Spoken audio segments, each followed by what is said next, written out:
ಇತ್ತೀಚೆಗೆ ಒಂದು ಆಕ್ರೋಶ ವ್ಯಕ್ತಪಡಿಸಿದ್ರು, ಸೋಷಿಯಲ್ ಮೀಡಿಯಾದಲ್ಲಿ ಕೂಡ ವೈರಲ್ ಆಗಿದೆ. ಸೊ ಬಸ್ಗಳು ಸಿಗ್ತಾ ಇಲ್ಲ. ನಾನು ಮೊನ್ನೆ ನೋಡಿದೆ, ವಿಜಯೇಂದ್ರ ಯಡಿಯೂರಪ್ಪ ಅವರು ಒಂದು ಯಾವುದೋ 2 ತಿಂಗಳ ಹಿಂದೆ ತುಮಕೂರಲ್ಲಿ ಒಬ್ಬ ವಿದ್ಯಾರ್ಥಿನಿ ಮಾತಾಡಿರ್ತಕ್ಕಂಥದ್ದು ಬಸ್ ಬಗ್ಗೆ, ಅದು ಅವರ ಪೇಜಲ್ಲಿ ಹಾಕ್ಕೊಂಡಿದ್ರು. ಅದು 2 ತಿಂಗಳ ಹಿಂದೆ ನಡೆದಂಥ ಘಟನೆ. ನಾನು ಇಲ್ಲ ಅಂತ ಹೇಳೋದಿಲ್ಲ. ಸ್ಕೂಲ್ಗೆ ಹೋಗುವಂಥ ಸಮಯದಲ್ಲಿ ಮಕ್ಕಳಿಗೆ ಸ್ವಲ್ಪ ತೊಂದರೆ ಆಗ್ತಾಯಿದೆ.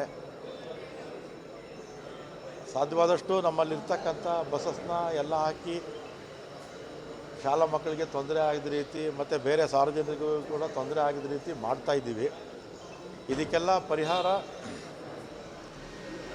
ಜನವರಿ ಕೊನೆ ಅಥವಾ ಫೆಬ್ರವರಿ ಕೊನೆ ಅಷ್ಟೊತ್ತಿಗೆ ಇನ್ನೂ 5,500 ಬಸ್ಸು ಬರುತ್ತೆ. ಆಮೇಲೆ 9,000 ಜನ ರಿಕ್ರೂಟ್ಮೆಂಟು ಕೂಡ ಮುಗಿಯುತ್ತೆ. ಬಸ್ಸಸ್ಸು ಬರುತ್ತೆ, ಡ್ರೈವರ್ಸು ಕಂಡಕ್ಟರ್ಸು ರಿಕ್ರೂಟ್ಮೆಂಟ್ ಆಗುತ್ತೆ. 100ಕ್ಕೆ 99 ಭಾಗ ಪ್ರಾಬ್ಲಮ್ ಸಾಲ್ವ್ ಆಗುತ್ತೆ. ಈಗಿರ್ತಕ್ಕಂಥ ಸ್ಥಿತಿಗೆ ಕಾರಣ ಯಾರು ಅಂದರೆ, ಹಿಂದೆ 4 ವರ್ಷ ಸತತವಾಗಿ BJP ಸರ್ಕಾರ ಒಂದು ಬಸ್ಸು ತಗೊಳ್ಳಿಲ್ಲ. ಎಷ್ಟು 4 ವರ್ಷಗಳ ಕಾಲ ಒಂದು ಬಸ್ಸು ತಗೊಳ್ಳದೇ ಇದ್ದಿದ್ದರಿಂದ ಬಸ್ಸುಗಳ ಕೊರತೆ ಇದೆ. ಆಮೇಲೆ 2016ರಲ್ಲಿ ನಾನು ಇದೇ ಇಲಾಖೆ ಟ್ರಾನ್ಸ್ಪೋರ್ಟ್ ಮಿನಿಸ್ಟರ್ ಆಗಿದ್ದಾಗ ರಿಕ್ರೂಟ್ಮೆಂಟ್ ಮಾಡಿದ್ದು ಕೊನೆ 13,888 ಜನ ರಿಟೈರ್ಡ್ ಆಗಿದ್ದಾರೆ. ಒಂದು ರಿಕ್ರೂಟ್ಮೆಂಟು ಇವರು ಮಾಡಿರಲಿಲ್ಲ. 2016ರಿಂದಲೂ ಕೂಡ ರಿಕ್ರೂಟ್ಮೆಂಟು ಮಾಡಿರಲಿಲ್ಲ. 4 ವರ್ಷದಲ್ಲಂತೂ ಒಂದು ಮಾಡಲೇ ಇಲ್ಲ. ಈಗ 9,000 ಜನ ರಿಕ್ರೂಟ್ಮೆಂಟ್ ಮಾಡ್ತಾಯಿದ್ದೀವಿ.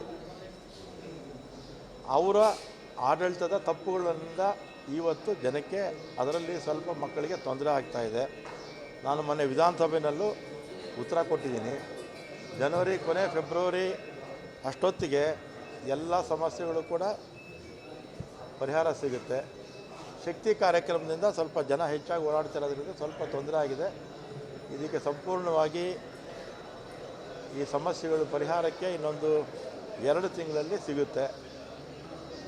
BJPಯವರು ಮಾಡಿರ್ತಕ್ಕಂಥ ರಿಕ್ರೂಟ್ಮೆಂಟ್ ಮಾಡದೆ, ಬಸ್ಸುಗಳು ತಗೊಳ್ಳದೆ ಈಗ ನಮ್ಮ ಸರ್ಕಾರವನ್ನು ದೂರದವರು ಹಾಸ್ಯಾಸ್ಪದ.